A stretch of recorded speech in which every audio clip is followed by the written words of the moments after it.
Hello everyone, welcome back to RSV competitive exams Adda YouTube channel. Friends, ఏపీలో mega DSC notification అయితే release అయిపోయింది. 16,347 పోస్టులతో notification అయితే release చేయడం జరిగింది. ఈ 16,347 పోస్టుల దరఖాస్తు ప్రక్రియ కూడా ప్రారంభమైంది. వాటికి సంబంధించిన అప్డేట్స్ న్యూస్ పేపర్లో ఇవ్వడం జరిగింది. అందులో ఉన్న అంశాలు ఏంటనేది ఈ వీడియోలో చూద్దాం. Mega DSC be ready. 16,347 పోస్టుల దరఖాస్తు ప్రక్రియ ప్రారంభం. 3 ప్రధాన మార్పులతో 2 వేరువేరు నోటిఫికేషన్లు. 3 ప్రధాన మార్పులు ఉన్నాయండి ఈసారి. అవేంటంటే, ముందే సర్టిఫికేట్స్ అప్లోడ్ చేయాలి. సెకండ్ వన్ ప్రాధాన్యతలు ఇవ్వాలి. థర్డ్ వన్ వచ్చేసి ప్రొవిజనల్ జాబితా లేకుండా నేరుగా తుది జాబితా ప్రకటించడం.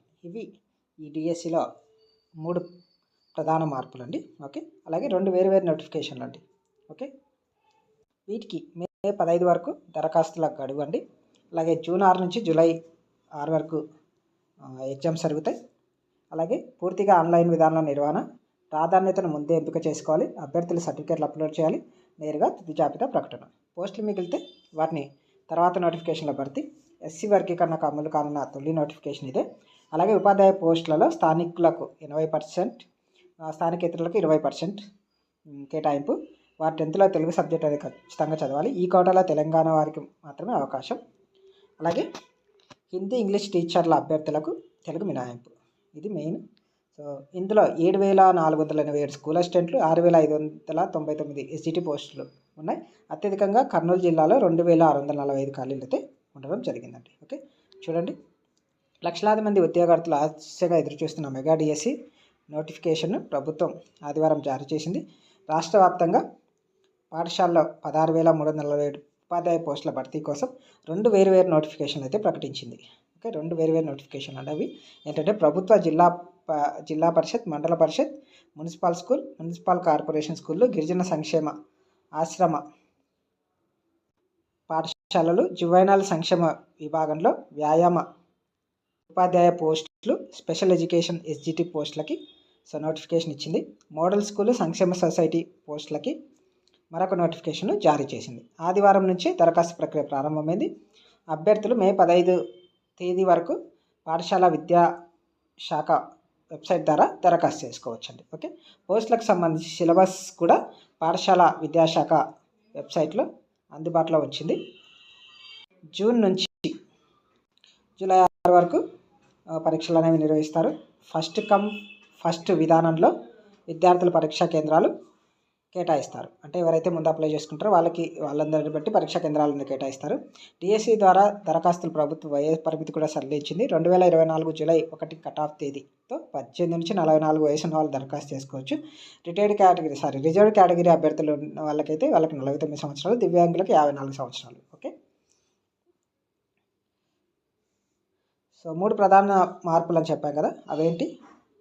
గతంలో దరఖాస్తు సమయంలో అభ్యర్థులు సర్టిఫికేట్లు అప్లోడ్ చేయాల్సిన అవసరం ఉండేది కాదు. దానివల్ల పరీక్షల అనంతరం సర్టిఫికేట్ల పరిశీలనకు ఎక్కువ సమయం పట్టేది. ప్రస్తుత డిఎస్సిలో దరఖాస్తు సమయంలోనే అభ్యర్థులు అన్ని రకాల అర్హత సర్టిఫికేట్లు అప్లోడ్ చేయాలి. ఉపాధ్యాయ అర్హత పరీక్ష వివరాలు కూడా సమర్పించాలి. ఆన్లైన్లో అప్లోడ్ చేసిన సర్టిఫికేట్లు తొలుత పాఠశాల విద్యాశాఖ పరిశీలిస్తుంది. అనంతరం సాధారణ విధానంలో పరిశీలన ఉంటుంది. 1 కంటే ఎక్కువ పోస్టుల అభ్యర్థులు దరఖాస్తు చేయాలనుకుంటే ముందుగా ప్రాధాన్యతలు ఇవ్వాలి. అంటే అభ్యర్థి గణితం, సైన్స్ 2 స్కూల్ అసిస్టెంట్ పోస్టులకు దరఖాస్తు చేసుకుంటే తొలుత ఏ పోస్టు కావాలో ప్రాధాన్యం పేర్కొనాలి. తుది ఎంపికలో 2 పోస్టులకు అర్హత సాధిస్తే తొలి ప్రాధాన్యతకు అనుగుణంగా ఎంపిక చేస్తారు. ఓకే, మిగిలినవి రద్దవుతాయి. దీనివల్ల పరీక్షల అనంతరం మళ్ళీ ప్రాధాన్యతల ఎంపిక విధానాలు తలెత్తవు. ఓకే, అలాగే గతంలో తుది ఫలితాలు ప్రకటించాక కూడా పోస్టులు మిగిలిపోతే డిఎస్సిలో తర్వాత మెరిట్ తీసుకొని వారు అందుకోసం తొలుత ప్రొవిజనల్ జాబితా ప్రకటించేవారు. ప్రస్తుత డిఎస్సిలో నేరుగా తుది జాబితా ప్రకటిస్తారు. పోస్టుకి ఒకరి చొప్పున ఎంపిక చేస్తారు. ఏవైనా కారణాలతో ఎంపిక చేసిన వారు చేరకుంటే పోస్టులు మిగిలిపోతే వాటిని తర్వాత నోటిఫికేషన్కు క్యారీ ఫార్వర్డ్ చేస్తారు. మెరిట్ తర్వాత వారికి అవకాశం ఇవ్వరు. మెరిట్లో తర్వాత వారికి అవకాశం ఉండదు. దీనివల్ల న్యాయ వివాదాలు ఉండవని అధికారులు చెబుతున్నారండి. ఇది మెయిన్ ప్రాసెస్ ఇప్పుడు జరిగే డిఎస్సిలో. ఓకే, దీనికి అర్హతలు ఆల్రెడీ అన్నీ తెలిసినవి, ఇవి చెప్పనవసరం లేదు. స్కూల్ అసిస్టెంట్, ఎస్జిటి, టీజిటి, పీజిటి ప్రిన్సిపల్ పోస్టులకు వేరే అర్హతలు కలిగిన అర్హతలను ప్రభుత్వం ప్రకటించింది. గత డిఎస్సి సమయంలోనే ఉన్న ఎస్జిటి పోస్టుల విషయాల్లో కూడా స్పష్టత ఇచ్చింది. సుప్రీంకోర్టు తీర్పు ప్రకారం ఈ పోస్టులకు డిఈడి లేదా డిప్లొమా ఇన్ ఎలిమెంటరీ ఎడ్యుకేషన్ విద్యార్హత కలిగిన వారు మాత్రమే అర్హులు.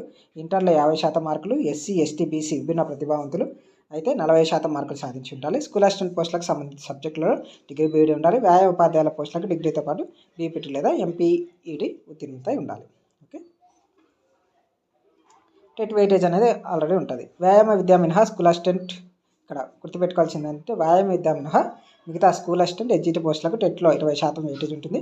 మొత్తం పరీక్షల అనంతరం నార్మలైజేషన్ ప్రక్రియ ద్వారా తుది ఫలితాలు ప్రకటిస్తారు. నార్మలైజేషన్ అనేది ఉందండి. ఓకే, ఎందుకంటే ప్రతిరోజు ఎగ్జామ్ జరుగుతుంది కాబట్టి ఒకరికి పేపర్ టఫ్గా, ఒకరి పేపర్ ఈజీగా రావచ్చు. కాబట్టి ది నార్మలైజేషన్ ప్రక్రియ సేమ్ టెట్లో ఎలాగ ఉంటుందో అక్కడ కూడా అలానే అమలు చేయడం జరుగుతుంది. ఓకే, నెక్స్ట్ వచ్చేసి ఓపెన్ కోటా 20%. టీచర్ పోస్టులకి 80% పోస్టులు స్థానికులకి దక్కుతాయి. మిగిలిన 20% ఓపెన్గా కోటా ఉంటుంది. అందులో స్థానికులు, ఇతర జిల్లాల వారు, ఇతర రాష్ట్రాల వారు కూడా దరఖాస్తు చేసుకోవచ్చు. ఇతర రాష్ట్రాల అభ్యర్థులు 10వ తరగతి తెలుగు సబ్జెక్టుకు తప్పనిసరి చదివి ఉండాలి. ఓకే, ఇతర రాష్ట్రాల్లో ఎవరైతే ఉన్నారో వాళ్ళు 10వ తరగతి తెలుగు సబ్జెక్ట్ తప్పనిసరి ఉండాలి.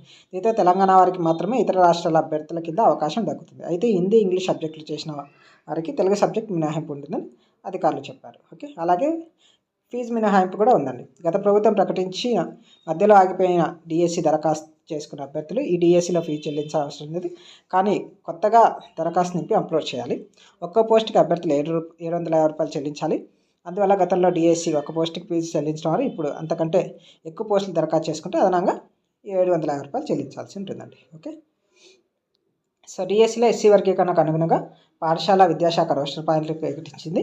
ఎస్సీ 1, 2, 3 3 కేటగిరీలకు పోస్టులు వేరువేరుగా చూపించింది. దీంతో రాష్ట్రంలో ఎస్సీ వర్గీకరణ అమలు చేసిన మొదటి నోటిఫికేషన్ ఇదే అవుతుంది. ఓకే, నెక్స్ట్ సోషల్ ఇంగ్లీష్ పోస్టులు ఎక్కువ ఉన్నాయంటండి. మేనేజ్మెంట్ల వారి పోస్టులుగా చూస్తే ప్రభుత్వ జిల్లా మండల పరిషత్ మున్సిపాలిటీ పాఠశాలలో అత్యధికంగా 13,192 పోస్టులు ఉన్నాయి. వాటిలో 5,985 సెకండరీ గ్రేడ్ పోస్టులు. స్కూల్ అసిస్టెంట్ పోస్టులలో ప్రథమ భాష స్కూల్ అసిస్టెంట్లు 534, హిందీ 492, ఇంగ్లీష్ 1032, గణితం 655, physical science 599, biological science 902, social studies 1329, PET 1464 చొప్పున పోస్టులు ఉన్నాయండి. మొదటి నుంచి టీచర్ల కొరత ఎక్కువగా ఉన్న కర్నూలు జిల్లాకే అత్యధిక పోస్టులు కేటాయించడం జరిగింది. ఉమ్మడి కర్నూలు జిల్లాలో 2,645 పోస్టుల భర్తీ చేయనున్నారు. గిరిజన సంక్షేమ ఆశ్రమ పాఠశాల మొత్తం 881 పోస్టులు ఉండగా అందులో 601 ఎస్జిటి ఖాళీగా ఉన్నాయి. ఈ విభాగానికి సంబంధించి విశాఖపట్నంలో అధికంగా 400 పోస్టులు ఇచ్చారు.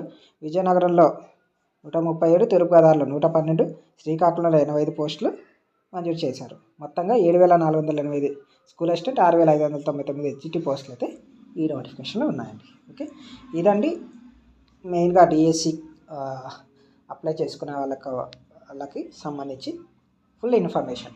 సింపుల్గా చాలా ఫుల్ ఇన్ఫర్మేషన్ అనేది సో ఈ న్యూస్ పేపర్లో ఇవ్వడం జరిగింది.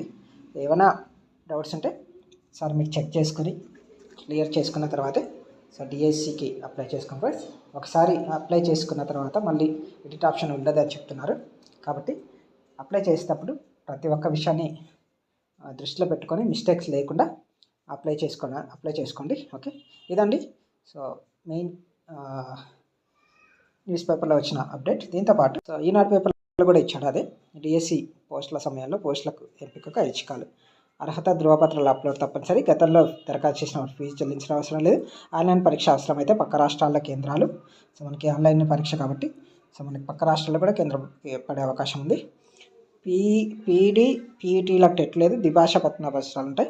మెగా డిఎస్సి ప్రకటన విడుదల చేసిన విద్యాశాఖ దరఖాస్తు ప్రక్రియ ప్రారంభం, తుది గడువు May 15. ఇది మెయిన్. సో దాంట్లో ఏం చెప్పారో దీంట్లో కూడా అదే ఉంది.